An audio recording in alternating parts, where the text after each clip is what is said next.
সুবহানাল্লাহ। আল্লাহর রহমতের ফেরেশতারা আমাদের চারদিকে ঢেকে রেখেছে, বলেন না সুবহানাল্লাহ। এই রহমতের ফেরেশতাগুলো একটা দিনই মাজলিসের মাঝখানে এসে চারদিকে ডেকে ফেলে একে অপরকে ডাকতে থাকে ফেরেশতারা। ফেরেশতারা একে অপর ফেরেশতাদেরকে ডেকে ডেকে বলে, আসো, এখানে আল্লাহর কথা হচ্ছে, কোরআনের কথা হচ্ছে, হাদিসের কথা হচ্ছে, আমার রবের প্রশংসা হচ্ছে, রবের গুণকীর্তন করা হচ্ছে, রবের মহিমা প্রকাশ করা হচ্ছে। কতিপয় বান্দা এখানে অবস্থান করতেছে। সবাই ফেরেশতাগুলো রহমতের চাদর দিয়ে একজন অপরজনের কাঁধের উপর উঠতে উঠতে আকাশ পর্যন্ত সবাই চলে যায়। এরপর আল্লাহ রাব্বুল আলামিন ফেরেশতাদেরকে ডেকে বলে, অথচ এর মধ্যে আল্লাহ রাব্বুল আলামিন জানেন এই মাজলিসের মধ্যে কি হচ্ছে, সবকিছু আল্লাহ জানেন, কারা এখানে উপস্থিত হয়েছে, কারা এখানে উপস্থিত হয় নাই। এরপরে আল্লাহ রাব্বুল আলামিন তার ওই ফেরেশতাদেরকে ডেকে বলুন, আমার ফেরেশতারা, তোমরা এইভাবে ডেকে রেখেছো একটা দল মানুষদেরকে, কেন ডেকে রেখেছো? তখন ওই ফেরেশতারা বলে, আল্লাহ, এখানে আপনার কিছু বান্দা দেখতে পাচ্ছেন যারা এখানে বসে বসে আপনার গুণকীর্তন করছে, আপনি রবের প্রশংসা করতেছে, আপনি রবের মহিমা প্রকাশ করতেছে, আপনি রবের তারা বর্ত প্রকাশ করতেছে। এখানে বসে বসে কিছু লোক বলতেছে, কিছু লোক শুনতেছে, সবাই মিলে আপনি রবের প্রশংসা করে যাচ্ছে। তখন আল্লাহ বলবেন, আমার ফেরেশতারা, আমার এই বান্দাগুলোকে আমি রবকে দেখেছি। ফেরেশতারা বলবেন, না আল্লাহ, ওরা তো আপনাকে দেখে নাই। বলে, তারা না দেখে আমার প্রশংসা করতেছে, যদি তারা আমাকে দেখতো তখন তাদের কি হতো? তখন ফেরেশতারা বলতো, আল্লাহ, আপনাকে দেখে নাই, না দেখে আল্লাহ আপনার প্রশংসা করতেছে, গুণকীর্তন করতেছে। যদি আল্লাহ আপনাকে এই বান্দাগুলো চোখে দেখতে পেত তাহলে আপনার প্রশংসা আরো হাজার গুণ বাড়িয়ে দিত। আল্লাহু আকবার। এরপর আল্লাহ রাব্বুল আলামিন বলবেন, ও আমার ফেরেশতারা, এই মাজলিসের মধ্যে বসে বসে আমার বান্দারা ছোট্ট ছোট্ট করে কি কি জানি বলতেছে, আমার কাছে কি জানি চাইতেছে, আমাকে একটু বলো। তখন ফেরেশতারা আল্লাহ রাব্বুল আলামিনকে জানাবে, ও আমাদের রব, ও আমাদের রব আল্লাহ, আপনার এই বান্দাগুলো এই মাজলিসের মধ্যে বসে বসে আল্লাহ আপনার কাছে গুনাহ ক্ষমা চাইতেছে, আপনার জান্নাত খুঁজতেছে। সবাই এখানে বসে বসে আপনার জান্নাতের জন্য আকাঙ্ক্ষা করতেছে, জান্নাতের জন্য আপনার কাছে আবেদন জানাচ্ছে, তাদের জীবনের গুনাহগুলো মাফ করার জন্য আপনার কাছে আবেদন জানাচ্ছে। এই করে কথাগুলো বলতে থাকবে। তখন আল্লাহ রাব্বুল আলামিন বলবেন, ও আমার ফেরেশতারা, আমার বান্দারা যদি আমার জান্নাত দেখতো তাহলে তাদের কি অবস্থা হতো? তখন ফেরেশতারা বলবে, আল্লাহ, আপনার জান্নাত যদি আপনার বান্দারা দেখতে পেত তাহলে তো তারা আরো বেশি বেশি করে আপনার জান্নাত চাইতো। আল্লাহু আকবার। আবার আল্লাহ রাব্বুল আলামিন বলবেন, ও আমার ফেরেশতারা, আমার বান্দারা কেন জানি চোখ থেকে পানির ফোঁটা ফেলতেছে, কান্না করতেছে, কেন করতেছে? তখন ফেরেশতারা বলবে, আল্লাহ, আপনার বান্দারা জাহান্নামের ভয়ে চোখের পানিগুলো টপ টপ করে ফেলতেছে। মাজলিসের মধ্যে বসে আপনার জাহান্নাম থেকে মুক্তির জন্য পানা চাইতেছে, জাহান্নাম থেকে বাঁচার জন্য আপনার কাছে প্রার্থনা করতেছে। তখন রব্বুল আলামিন বলবেন, আমার ফেরেশতারা, আমার বান্দারা যদি আমার জাহান্নাম দেখতে পেত তাহলে তাদের কি অবস্থা হতো? তখন ফেরেশতারা জানাবে, আল্লাহ, আপনার বান্দারা যদি আপনার জাহান্নাম দেখতো, জাহান্নামের ভয়ে সকলে কেঁদে কেঁদে চোখের পানি সব ফেলে দিত। আল্লাহু আকবার। তখন আল্লাহ রাব্বুল আলামিন ফেরেশতাদের ডেকে বলবেন, ও আমার ফেরেশতারা, তোমরা শোনো, এই মাজলিসের মধ্যে যতগুলো বান্দা এখানে অবস্থান করতেছে, যতগুলো বান্দা এখানে বসে আছে, সমস্ত বান্দাকে তোমাদেরকে সাক্ষী রাখতেছি, আমি নিজ গুণে আমার ওই বান্দাগুলোকে ক্ষমা করে দিছি। সুবহানাল্লাহ, বলেন না সুবহানাল্লাহ। তখন ফেরেশতারা আরজ করে, আল্লাহ, আপনার এই অসংখ্য বান্দার মধ্যে সবগুলো বান্দা তো ওয়াজ শুনতে আসে নাই, সবগুলো বান্দা তো আপনার দিনই কথা শুনতে আসে নাই, সবগুলো বান্দা কোরআন শুনতে আসে নাই। কিছু কিছু বান্দা এই মজলিসের আশেপাশে আসছে মেলা দেখার জন্য, কিছু কিছু আসছে মার্কেটিং করার জন্য, কিছু আসছে শপিং করার জন্য, কিছু আসছে পাশ দিয়ে যাওয়ার জন্য, কিছু আসছে তাদের ব্যানার গুলো লাগানোর জন্য, কিছু লোক আসছে তাদের পোস্টারিং করার জন্য, কিছু আসছে তাদের মাদ্রাসার পোস্টারিং করার জন্য, ব্যানার লাগানোর জন্য। ও আল্লাহ, আপনি তো সবাইকে ক্ষমা করে দিলেন, এই বান্দাগুলোর কি অবস্থা হবে? আমার রব বলবে, আমার ফেরেশতারা তোদেরকে সাক্ষী রাখলাম, আজকের এই মাহফিলের মধ্যে যতজন বান্দা এসেছে যে কারণে আসুক না কেন, আমি সকলকে ক্ষমা করে দিছি। ঘোষণাকার, কথাকার, সহিহ বুখারীর হাদিস, সহিহ বুখারীর হাদিস। আল্লাহু আকবার বলেন। তাহলে আজকের এই ময়দানে আমরা যারা উপস্থিত আছি, আল্লাহ আমাদের ক্ষমা করে দেওয়ার ঘোষণা দিয়েছেন কিনা? শুধু আমাদের নয়, এখানে আশপাশে যারা আছে, যারা এমনিতে আসছে, ঘোরাঘুরি করার জন্য আসছে, দেখার জন্য আসছে, কোনো কাজে আসছে, গাড়ি নিয়ে আসছে, যে কোনো কাজে আসছে, আল্লাহ সকলকে মাফ করেছেন। বলেন না সুবহানাল্লাহ, আল্লাহু আকবার। এটা আল্লাহর নিয়ামত, ঠিক না বেটি? আমরা এই নিয়ামতের শুকরিয়া আদায় করবো কিনা? আমরা এই নিয়ামতের শুকরিয়া আদায় করবো কিনা? কেননা এই মজলিসে এখানে কি গান গাওয়া হয়, নাচ হয়? আল্লাহু আকবার। এই মজলিস আল্লাহর মজলিস। কার মজলিস? এটা একটা বাগান আর একটা জান্নাতের বাগান। প্রশ্ন করতে পারেন, হুজুর জান্নাত কি এরকম ভাঙাচোরা? জান্নাত কি এরকম? জান্নাত কি এরকম অপরিষ্কার? জান্নাত কি এরকম সামিয়ানা দিয়ে থাকে? না। উত্তর হচ্ছে, আমরা ঢালুয়া হাসানপুর থেকে কুমিল্লা যাই কিনা? বাসে করে যাই কিনা? বাস কন্ডাক্টর যিনি থাকেন, হেল্পার, তিনি বাসের নাম ধরে ডাকেন কুমিল্লা কুমিল্লা কুমিল্লা, ঠিক না বেটি? তা আপনি কি বাসে উঠলে কুমিল্লা চলে গেছেন নাকি? বাস এটা কুমিল্লা যাইতে হবে না? বাস এটা কুমিল্লা যাইতে কমপক্ষে 1.5 থেকে 2 ঘন্টা সময় লাগবে কিনা? লাগবে কিনা? কিন্তু হেল্পার কি বলে? কুমিল্লা কুমিল্লা বলে কিনা? কুমিল্লা মানে কি আপনি কুমিল্লা চলে গেছেন? আপনাকে বাসে উঠছেন, এর মাধ্যমে আপনি কুমিল্লা যাবেন। এই জান্নাতের বাগান হচ্ছে তেমন, এটা আপনার কাছে মনে হচ্ছে জান্নাত নয়, জান্নাত যাওয়ার উসিলা। বলেন না সুবহানাল্লাহ। জান্নাত যাওয়ার উসিলা, বলেন না সুবহানাল্লাহ। বিশ্বনবী সাল্লাল্লাহু আলাইহি সাল্লাম বলেন, দ্বীনি মজলিস হচ্ছে যেখানে আল্লাহর প্রশংসা হয়, যেখানে আল্লাহর কথা হয়, যেখানে আল্লাহর গুণকীর্তন হয়, যেখানে কোরআন শিক্ষা হয়, যেখানে হাদিস শিক্ষা হয়, এটা একটা জান্নাতের বাগান। এই পাশ দিয়ে আমার সাহাবীরা যখন তোমরা যাবা, তখন তোমরা এই জান্নাত থেকে একটা একটা করে ফল খাবা। বলেন সুবহানাল্লাহ। আজকে আমরা যারা এখানে বসছি জান্নাতের বাগানে আছি, যতক্ষণ আছি জান্নাতের ফল খাচ্ছি। বলেন না সুবহানাল্লাহ।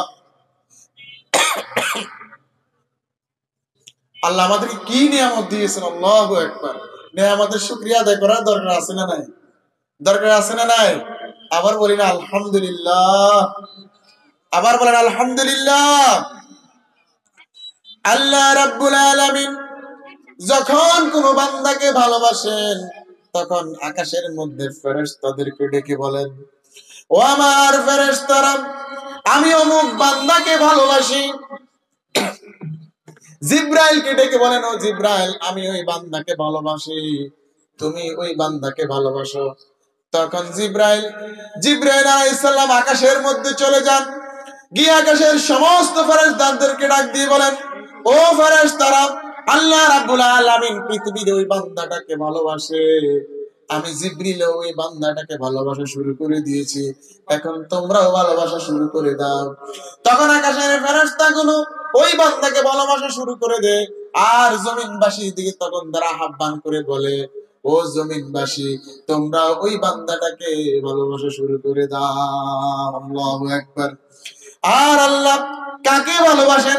আল্লাহ যার উপর তার অসংখ্য নিয়ামত দিয়ে পরিপূর্ণ করে দেন, যাকে অসংখ্য নিয়ামত দিয়ে ভরপুর করে দেন, যাকে অসংখ্য নিয়ামত দিয়ে দুনিয়ার জীবনে পরিপূর্ণ করে দেন, তাকে হেদায়েতের জন্য, হেদায়েতের নূরের জন্য এইসব মাজলিসে আল্লাহ বরকত দিয়ে দেন। সুবহানাল্লাহ। এইসব মাজলিসে আসার জন্য তাকে তৌফিক দেন, এইসব দ্বীনি মজলিসে আসার, বসার এবং কথা শোনার জন্য তাকে তৌফিক দেন। তাকে আল্লাহর নূর দিয়ে হেদায়েত দিয়ে তাকে আল্লাহ পরিপূর্ণ করে দেন। হাদিসে কুদসি আল্লাহ রাব্বুল আলামিন বলেন, ওয়াজাবাত মাহাব্বাতু লিল মুতাহাব্বিনা ফিয়া, তোমরা যারা পরস্পর পরস্পরকে ভালোবাসো আমি রবের জন্য, তার জন্য আমার ভালোবাসাটা ওয়াজিব হয়ে যায়। আজকে আমরা যারা এখানে এসেছি তারা পরস্পর পরস্পরকে ভালোবাসে। যেমন আমাদের বক্তারা আসবে, মোল্লা নাজিম সাহেব আর অন্যান্য বক্তারা, ওনাদেরকে ভালোবাসি বলেই তো আজকে আমরা এখানে সবাই এসেছি, ঠিক না বেটে? আমরা এখানে আল্লাহকে ভালোবাসি, আমরা কোরআনকে ভালোবাসি, আমরা আলেমদেরকে ভালোবাসি, আমরা কোরআন শিখতে ভালোবাসি। এই ভালোবাসাটুকু আল্লাহর জন্য। আল্লাহ বলে যারা আমার জন্য ভালোবাসা করে আমার ভালোবাসা তাদের জন্য ওয়াজিব হয়ে যায়। সুবহানাল্লাহ, সুবহানাল্লাহ। আল্লাহ বলেন, ওয়াল মুতাজালিসিনা ফিয়া, যারা আমি রবের সন্তুষ্টির জন্য আমার জন্য যারা বৈঠক করে পরস্পর কথা বলে, যেমন আমি কথা বলতেছি আপনারা শুনতেছেন, এই কথাগুলো আমার স্বার্থে নাকি আপনার স্বার্থে, নাকি সন্তুষ্ট কার জন্য? কার জন্য? আল্লাহকে সন্তুষ্ট করার জন্য, না কোনো বান্দাকে, কোন প্রেসিডেন্ট, কোন দেশ, কোন জাতিকে? কাকে সন্তুষ্ট করবো আমরা? কাকে? আল্লাহু আকবার। ওয়াল মুতাজাবিরিনা ফিয়া ওয়াল মুতাবাদিলিনা ফিয়া, আল্লাহ রাব্বুল আলামিন বলে যারা আমি রবকে ভালোবাসার জন্য, রবের সন্তুষ্টি পাওয়ার জন্য পরস্পর সাক্ষাৎ করে কথা বলে, আমি রবের জন্য যারা আমার দেওয়া রিজিক থেকে খরচ করে তাদের জন্য আমি রবের ভালোবাসাটা ওয়াজিব হয়ে যায়। আল্লাহু আকবার, সুবহানাল্লাহ। আমরা এই নিয়ামতের শুকরিয়া আদায় করব কিনা?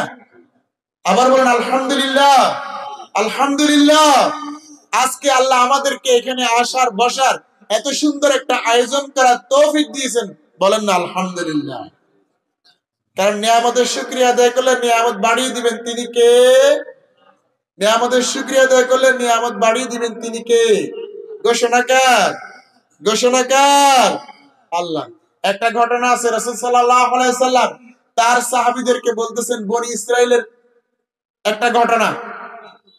ঘটনা হচ্ছে তিন ব্যক্তি, একজন ব্যক্তি ছিল কুষ্ঠরোগী, একজন ব্যক্তি ছিল শ্বেতরোগী। শ্বেতরোগী বুঝেন তো, পুরো শরীরটা সাদা হয়ে যায়। আরেকজন ছিল অন্ধ। শ্বেতরোগী মাথায় টাক, আরেকজন ছিল অন্ধ। আল্লাহ রাব্বুল আলামিন তাদেরকে পরীক্ষা করার জন্য একজন ফেরেশতা পাঠিয়েছেন। ফেরেশতা মানব চরিত্রে এসে সর্বপ্রথম কুষ্ঠরোগী শ্বেতরোগীর কাছে গিয়েছে, গিয়ে বলে ভাই তোমার কি সমস্যা? তখন লোকটি বলল আমার তো সমস্যা শেষ নাই, এই যে আমি রোগাক্রান্ত কুষ্ঠরোগী, আমার আশেপাশে কেউ আসে না, আমাকে সবাই অপছন্দ করে, সবাই আমাকে ঘৃণা করে, কেউ আমার পাশে থাকতে চায় না, আমার বউটাও আমার কাছে আসতে চায় না, আমার সন্তানাদি আমার কাছে আসতে চায় না। বলছে তোমার কি চাও, তোমার কি দরকার? যে আমি আমার রবের কাছে চাই আমার রোগটাকে আল্লাহ যাতে শিফা কামিলা দান করে। তখন আল্লাহর অনুমতি নিয়ে ওই ফেরেশতা তার গায়ে হাত দিলেন, সাথে সাথে লোকটা সুস্থ হয়ে গেলেন। আল্লাহু আকবার। এরপর ওই ফেরেশতা ওই শত্রুকে জিজ্ঞাসা করলো ভাই তোমার আর কোনো চাহিদা আছে কিনা? তখন শত্রুকে কুষ্ঠরোগী ফেরেশতাকে বলল ভাই আমি অত্যন্ত একজন গরিব দরিদ্র ব্যক্তি, আমার রোগ আল্লাহ তাআলা ভালো করে দিয়েছেন, এখন যদি আমার রিজিকের ব্যবস্থা হয়ে যায়, আমাকে যদি একটা উট দেওয়া যায়, ওই উটের উসিলে আমি ব্যবসা বাণিজ্য করব। সাথে সাথে ফেরেশতা আল্লাহর অনুমতি নিয়ে আল্লাহর কাছে প্রার্থনা করলেন, একটা উট চলে আসলো, গর্ভবতী উট। গর্ভবতী উটটা তাকে দিয়ে বললেন আল্লাহ তোমার এই উটের মধ্যে বারাকা দান করো। এরপর ওই ফেরেশতা চলে গেলেন দুই নম্বর ব্যক্তি, যার মাথায় চুল নাই, টাক। আমাদের দেশে টাক আছে না? টাক লোককে পছন্দ করে খুব কম, ঠিক না বেটে?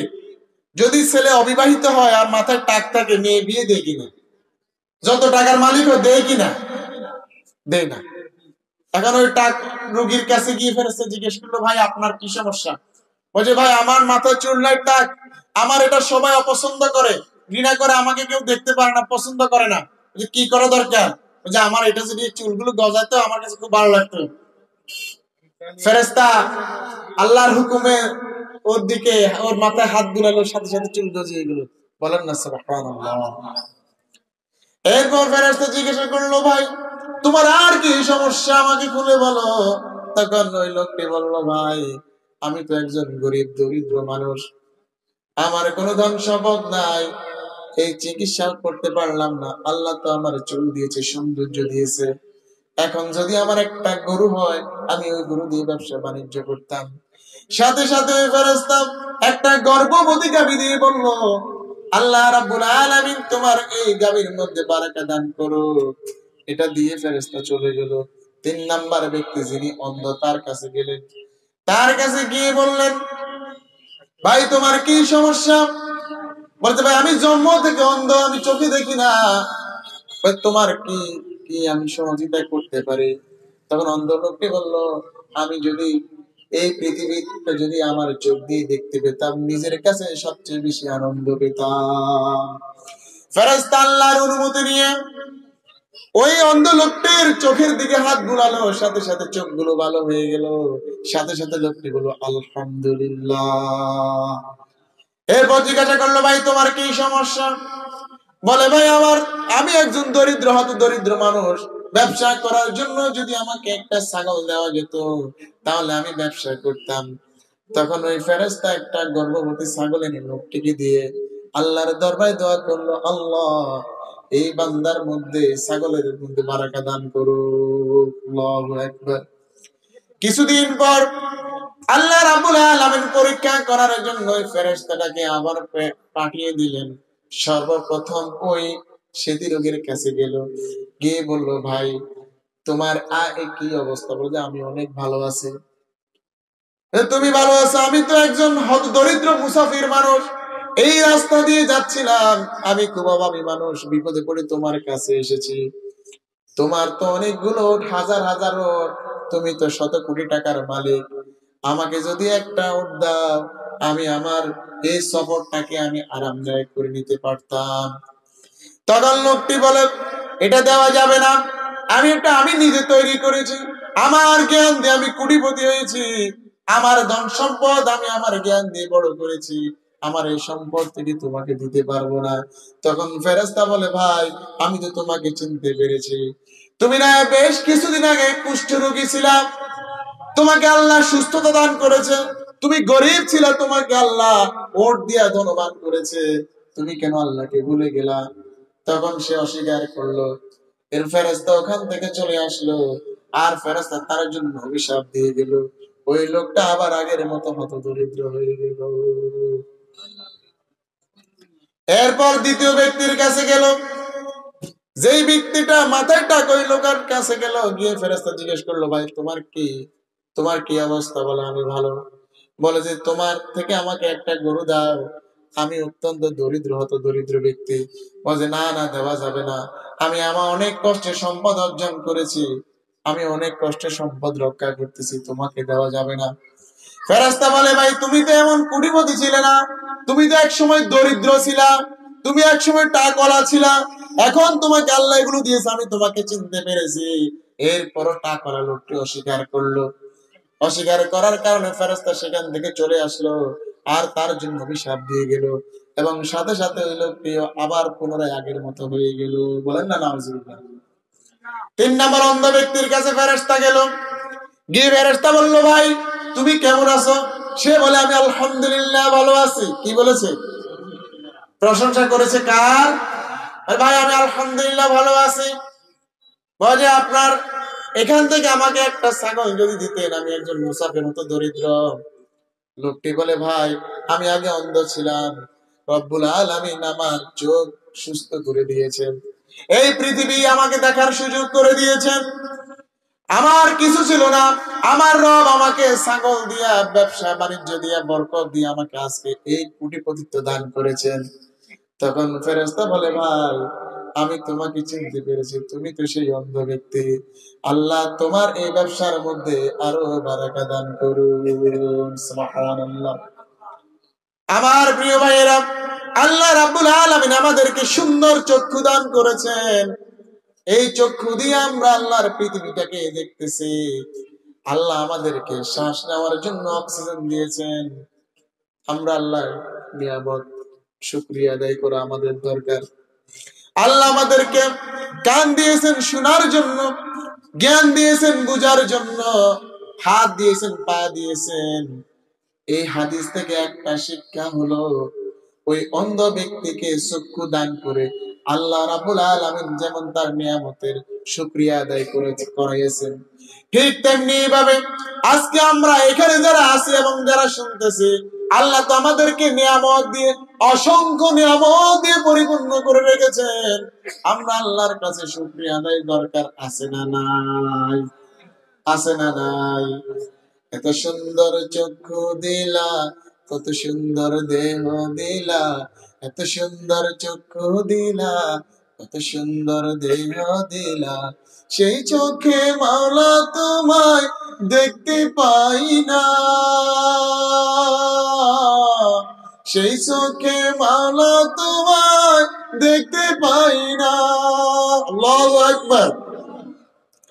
এই চক্ষু দিয়ে আল্লাহকে দেখতে চাই কিনা? আল্লাহকে দেখতে চাই কিনা? তাহলে আল্লাহর শুকরিয়া আদায় করার দরকার আছে না নাই?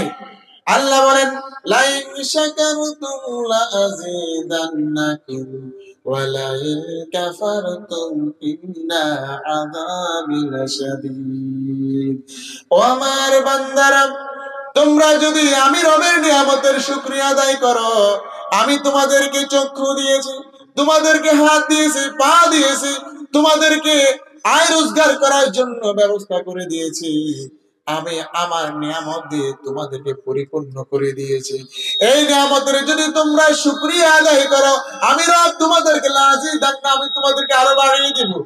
আর যদি তোমরা আমার নিয়ামতের অশুকরিয়া আদায় করো, কৃতজ্ঞতা প্রকাশ না করো, আমি রব তোমাদের জন্য কঠিন আযাবের ব্যবস্থা করে রেখেছি। আল্লাহু আকবার। তাহলে শুকরিয়া আদায় করবো কার? শুকরিয়া আদায় করবো কার?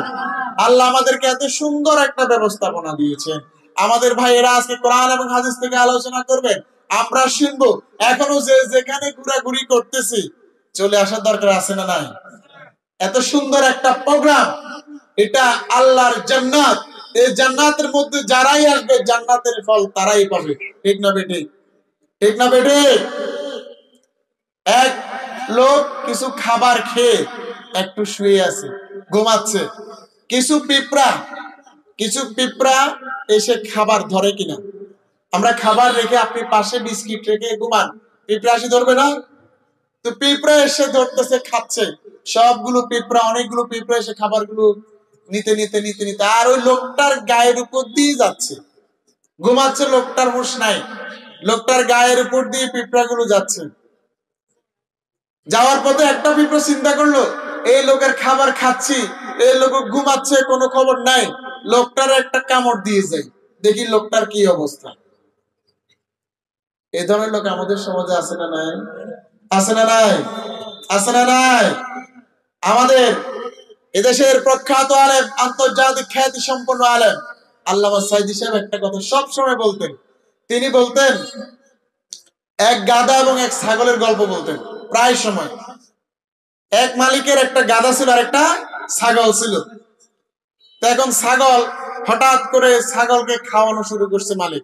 খুব ভালো ভালো খাবার দে, ভুসি দে, ঘাস দে, খই দে, আর কত কিছু দে, একদম ছাগলকে সবসময় নাদুস টুদুস বানাই রাখে।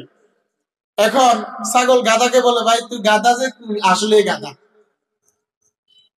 তোকে সারাদিন খাটাই, খাওয়া দে তোকে কম, তুই দিন দিন সুখে কাট হইতেছিস। আর দেখ, আমার মালিক আমাকে খাওয়ায় মোটা তাজা করতেছে, আরো আমাকে চিরুনি দিয়ে আশ্রায়, আরো আমাকে তেল লাগায়, মালিশ করে, গলায় মালিশ করে। তো এখন গাধা বলে, ভাই হ্যাঁ তুমি তো ঠিকই ধরেছো, আমি তো গাধা, আসলেই গাধা, যে তোমাকে এত মালিশ করার, এত আরাম আয়েশ খাওয়ানোর মানে কি তুমি সেটা বুঝো? বলছে না, সেটা তো জানি না। বলে কোরবানির চাঁদ উঠেছে, কোরবানির চাঁদ উঠেছে। এখনো আমাদের সমাজে অনেক মানুষ আছে যারা আয় করতেছে, রোজগার করতেছে, টাকা কামাচ্ছে, শক্তি আছে, পাওয়ার আছে, ক্ষমতা আছে, দাপট দেখাচ্ছে। তিনি ভুলে যান আল্লাহর কথা। এগুলো যে আল্লাহ তাকে নিয়ামত দিয়েছে, এটা সে ভুলে যায়। ঠিক না বেটি? ঠিক না বেটি? সে আল্লাহর কথা ভুলে যায়, আল্লাহর শুকরিয়া আদায় করে না। তার জন্য হচ্ছে এই উদাহরণ ওই গাধার নেই, যে গাধা ছাগলকে উদাহরণ দিছে যে চাঁদ উঠেছে। ভাইয়েরা, প্রিয় ভাইয়েরা, কঠিন ভাষায় বলবো না, আল্লামা সাঈদী কঠিন ভাষায় বলেছেন যে যারা এমন আছেন নিজেকে অনেক অহংকার করতেছেন, টাকা দিয়া, পয়সা দিয়া, অর্থ দিয়া, সম্পদ দিয়া, স্বাস্থ্য দিয়া, মনে রাখবেন সময় কিন্তু ঘনিয়ে আসছে, ঠিক না বেঠিক?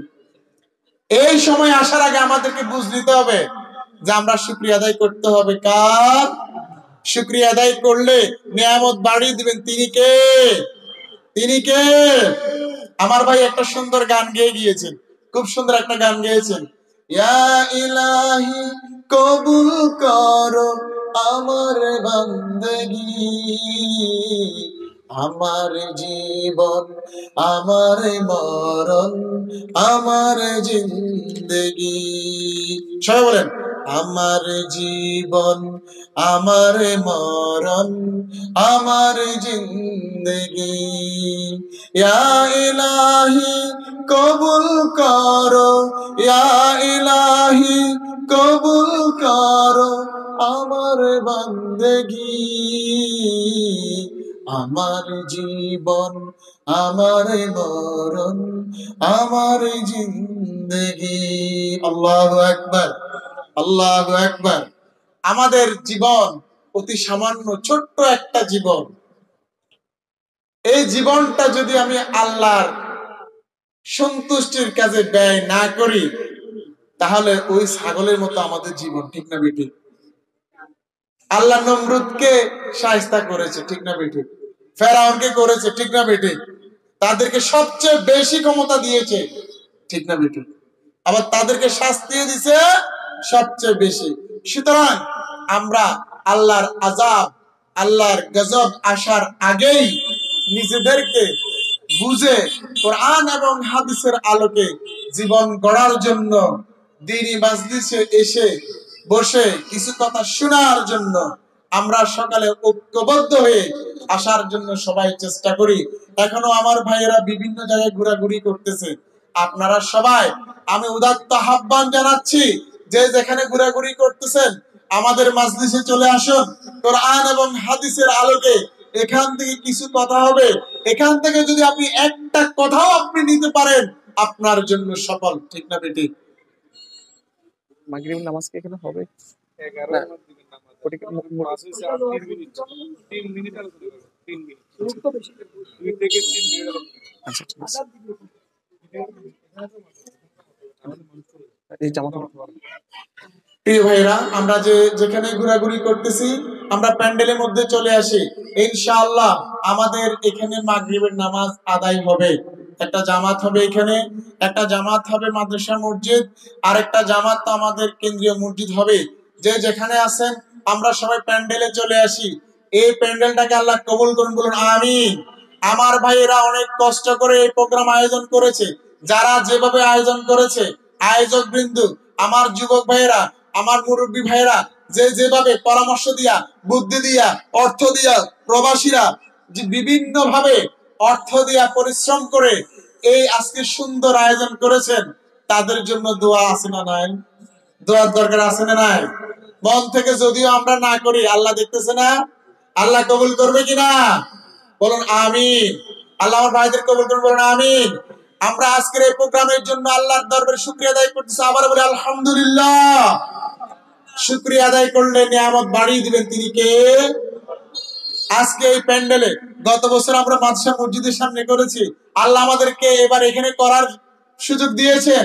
ইনশাআল্লাহ ভবিষ্যতে আমরা যদি এই নিয়ামতের শুকরিয়া আদায় করি এবং এইখান থেকে যদি আমরা হেদায়েতের নূর নিতে পারি, আল্লাহ রাব্বুল আলামিন আমাদেরকে আরো বড় বড় আয়োজন করার ব্যবস্থা করে দিতে পারেন, ঠিক না বেঠিক?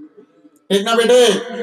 আমরা আমার ভাইদেরকে ডাকবো, আপনারা সবাই যে যেখানে আছেন প্যান্ডেলে চলে আসেন। আমরা এখানে মাগরিব নামাজ আদায় করব ইনশাআল্লাহ। আল্লাহ আমাদের সকলকে আসার, বসার এবং বুঝার তৌফিক দান করুন, আমিন। পর্দার আড়ালে আমার সম্মানিত মা ও বোনেরা অবস্থান করতেছেন, আপনারাও আজকে আপনাদের জরুরি কাজগুলো সেরে দ্রুত আপনারাও বাসায় বসে যান। সবাই মনোযোগ দিয়ে আমাদের আলেম ওলামাদের মুখ থেকে কোরআন এবং হাদিসের আলোকে কথাগুলো শুনুন, বুঝুন। বাচ্চাদেরকে নিয়ে বসে যান। আমি আমার মা বোনদেরকে আহ্বান করছি, আপনারা যে যেখানে আছেন সবাই নামাজ শেষ করেই এই কোরআনের মাহফিলে বসে যান। আমার ভাই মোল্লা নাজিম সাহেব, এরপরে হাসিবুর রহমান, মাওলানা কারিয়াল আনসারী সাহেব, ওরা অত্যন্ত সুন্দর আলোচনা রাখবেন ইনশাআল্লাহ। আল্লাহ আমাদেরকে সবাইকে আসার বসার বুঝার তৌফিক দান করুন, আমিন। ওয়া আখির দাওয়ানা আলহামদুলিল্লাহ। আসসালামু আলাইকুম ওয়া রাহমাতুল্লাহ।